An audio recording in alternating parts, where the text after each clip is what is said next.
అందరికీ నమస్కారం. ఈరోజు నేను చెప్పబోయేది కథ కాదు. నా అనుభవం. బహుశా మీ జీవితంలో కూడా కొంత భాగం అయ్యుండొచ్చు. 23 సంవత్సరాల క్రితం అమెరికా వచ్చేటప్పుడు నా ప్లాన్ చాలా సింపుల్. 6 సంవత్సరాలు పని చేయాలి. కొంత డబ్బు సంపాదించాలి. మళ్ళీ ఇండియా ఎళ్ళిపోవాలి. అంతే. అప్పుడు ఎవరికీ తెలీదు ఈ 6 సంవత్సరాలు 23 సంవత్సరాలవుతాయని. మొదట్లో ప్రతిరోజు ఇండియా గుర్తొచ్చేది. అమ్మ చేసిన వంటకాలు, నాన్నతో సాయంత్రం కబుర్లు, ఊర్లో ఫ్రెండ్స్‌తో టీ షాప్ దగ్గర నవ్వులు, పండగలు, పెళ్ళిళ్ళు ఇలా అన్నీ మిస్ అయ్యేవాడిని. కానీ మనిషి దేనికైనా చాలా త్వరగా అలవాటు పడిపోతాడు కదా! మంచి రోడ్లు, కంఫర్టబుల్ లైఫ్, గుడ్ సిస్టమ్, మంచి జాబు, కొత్త కారు, సొంత ఇల్లు ఇలా ఒక్కొక్కటి వచ్చేసరికి ఇంకో 2 సంవత్సరాలు, ఇంకో ప్రమోషన్, ఇంకో సేవింగ్ ఇలా అనుకుంటూ కాలం జారిపోయింది. గ్రీన్ కార్డ్ వచ్చింది. సిటిజన్ అయిపోయాను. హ్యాపీ. పిల్లలు పెద్దవాళ్ళయిపోయారు. వాళ్ళ లైఫ్ వాళ్ళదయిపోయింది. చూస్తే అన్నీ బాగానే ఉంది. కానీ ఒకవైపు మెల్లగా ఖాళీ అవుతున్న ఇంకో ప్రపంచం ఉంది. అది మన అమ్మానాన్నల ప్రపంచం.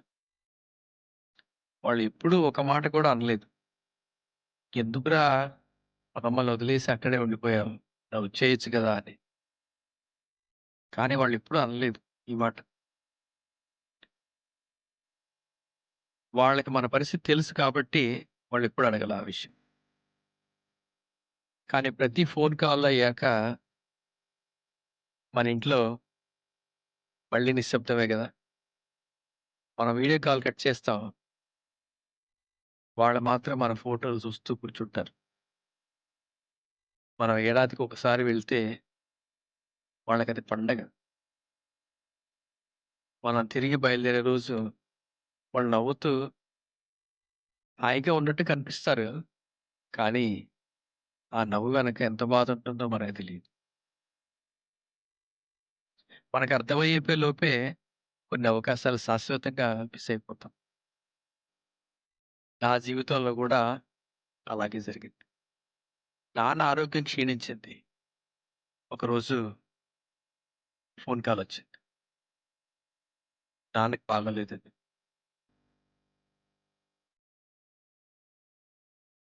హడావిడిగా ఊరెళ్ళాను. అప్పటికి బాగా లేట్ అయిపోయింది. డాక్టరు కష్టమని చెప్పారు. 15 రోజుల్లో చనిపోయారు. ఆ చివరి రోజుల్లో నాన్నతో గడిపిన రోజులు నాకు మధుర క్షణాలు. ఎప్పటికీ గుర్తుండిపోతాయి. అప్పుడనిపిచ్చింది. డబ్బు సంపాదించొచ్చు. మళ్ళీ ఇల్లు కట్టొచ్చు. మళ్ళీ కారు కొనుక్కోవచ్చు. కానీ ఒకసారి పోయిన మనిషిని, ఒకసారి పోయిన సమయాన్ని ఎవరు తిరిగి తీసుకురాలేరు. ఇంకో పక్క ఊర్లో ఉన్న నా చిన్నప్పటి ఫ్రెండ్స్ ఎవరి జీవితాలు వాళ్ళవి అయిపోయాయి. కొంతమంది దూరం అయిపోయారు. కొంతమంది కనిపించట్లేదు. కొంతమంది అసలు ఈ లోకంలోనే లేరు. మనం మాత్రం ఇంకొంచెం డబ్బులొస్తే రిలాక్స్ అవుదాం. రిటైర్ అయ్యాక ఎంజాయ్ చేద్దాం అని పరిగెడుతూనే ఉన్నాం. ఫ్రెండ్స్ ఒక్కసారి ఆలోచించండి. మనం నిజంగా ఎక్కడికి పరిగెడుతున్నాం? మనం ఈ భూమి మీద శాశ్వతంగా ఉంటామని అనుకుంటున్నామా? మరణం తప్పదని అందరికీ తెలుసు. కానీ మనకి రాదనుకుంటున్నాం. మనకే రాదనుకుంటూ జీవిస్తున్నాం. అదే పెద్ద భ్రమ. సంతోషం అనేది రిటైర్మెంట్ తర్వాత వచ్చే బహుమతి కాదు.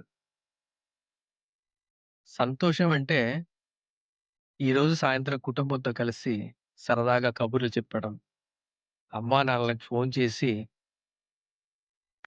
ఎలా ఉన్నారు అని అడగటం, పాత ఫ్రెండ్స్‌కి మెసేజ్ పెట్టటం, పిల్లలతో గంట సేపు కూర్చోవడం, భార్యతో ప్రశాంతంగా భోజనం చేయటం. ఇవే అసలైన సంపద. ఇవే అసలైన ఆనందాలు కదా!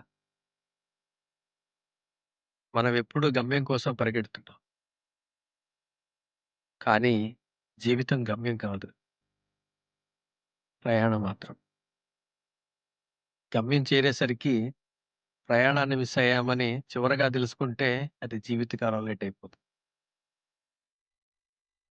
ఈరోజు మీకు నాదొక మాట. డబ్బు సంపాదించండి. కలలు కనండి. పెద్ద లక్ష్యాలు పెట్టుకోండి.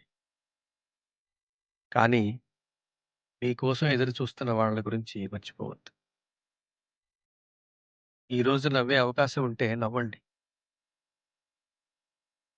ఈరోజు కలిసే అవకాశం ఉంటే కలవండి. ఒకవేళ ఈరోజు మీరు ప్రేమను ఎక్స్‌ప్రెస్ చేసే అవకాశం ఉంటే వ్యక్తపరచండి. ఎందుకంటే రేపు అనేది మన చేతిలో లేదు. మన చేతిలో ఉన్నది ఈరోజు మాత్రమే. అమెరికా నాకు చాలా ఇచ్చింది. గౌరవం ఇచ్చింది. అవకాశాలిచ్చింది. నా జీవితాన్నే మార్చింది. కానీ సమయం తిరిగి ఇవ్వలేకపోయింది. అందుకే డబ్బు కోసం జీవించండి. జీవితం కోసం డబ్బు సంపాదించకండి. ప్రయాణాన్ని ఆస్వాదించండి. చివరగా గుర్తుండేది మనం ఎంత సంపాదించామన్నది కాదు. ఎంత ప్రేమించామన్నది. ఎంత హాయిగా నవ్వుకున్నామన్నది. ఎంతగా జీవించామన్నది. ఫ్రెండ్స్, నాదొక మాట ద్వారా మళ్ళీ మరో మంచి ఆలోచనతో కలుసుకుందాం. ధన్యవాదాలు.